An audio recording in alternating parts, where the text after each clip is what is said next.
do not work with an organization or don't work with a company. Now, I'm quite certain many of you may find today's topic rather strange.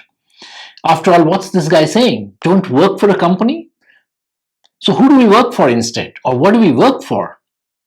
Well, I'll come to what I mean in just a bit. But before that, let me welcome you to another episode of Careertainment, this time with a gap of a few extra weeks. And I'm sorry for that, my apologies, and I'll try to be more regular in future. So don't work just for a company or an organization. And before I explain to you through the video and offer you some tips at the end of it, let me begin by taking a leaf out of our college or academic institution or the schools that we all went to.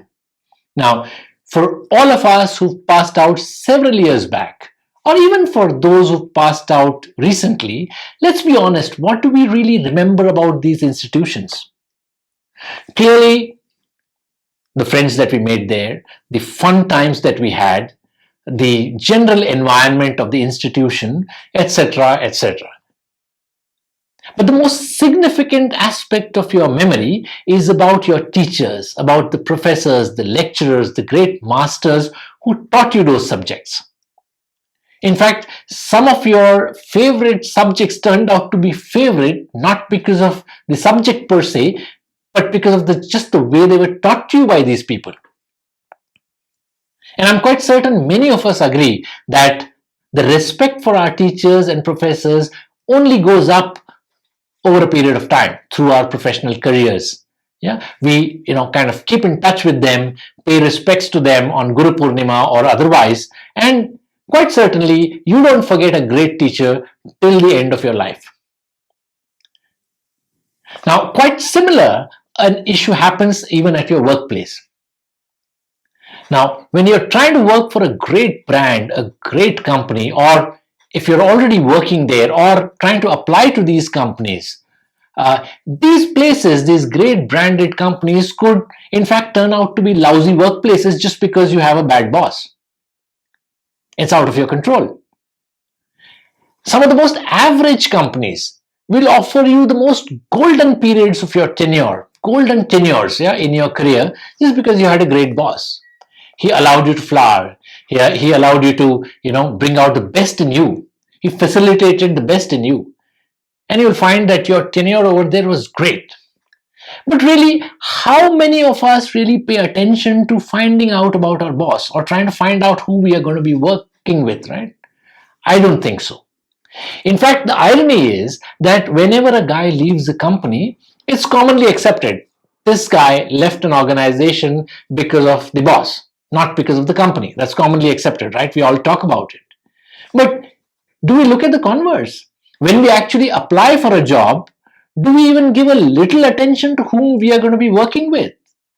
It's always about the salary that you're going to get or the brand that you're going to be working for, but not even a little weightage to finding out who you're going to be working with. I think at least 15 to 20% weightage is deserved to this aspect. In fact, I would go further to say that you could even discount your salary a bit if you turn around and find that you've got a great boss. It makes all the difference, and in the end, it adds up. So, who is a great boss and who is a great leader? I don't want to get into that because there's much said and written about it. It's deeply personal, right? You gel with some people, you vibe with some people, you don't with others. So, a great boss for you may not be a great boss for the other guy. Try to find out, try to meet. In today's day and age, it's very easy. Go through social media, LinkedIn profiles, referrals. Try to find out about the guy. Even at an interview stage, you can ask for it. Say, I want to spend at least a couple of minutes or maybe in half an hour with the person I'm going to work for. Makes all the difference. It's going to make your career a great and happy place. In fact, I don't understand why companies themselves don't promote their rock star bosses. In fact, if you have a rock star boss working in your company, then besides the business that he's going to attract in your company, this guy is going to attract the best talent. Showcase your rockstar boss to academic institutions or in media or general public in seminars, etc., and promote him as a great boss. Because if you do that, he's going to be exposed to a larger talent pool, and that talent pool is going to be attracted. So remember, always work for a great boss, not for a great organization or a company. If you've got it all, then you're made. But seldom does that happen, right? And you end up compromising a bit. So it's always better you're on the right side if you're working with a great boss, and you're not going to be forgetting him for a lifetime. Just imagine working with a Steve Jobs and working with Apple, two different things. Working with Bill Gates, working with Microsoft, two different things. Working with Ratan Tata, working at the Tata Group, two different things. And that's what I mean. So don't work for an organization, don't work for a company, work for a great boss. Thanks for watching. Till we meet again, cheers, goodbye. Keep watching, keep sharing, keep subscribing. Bye for now.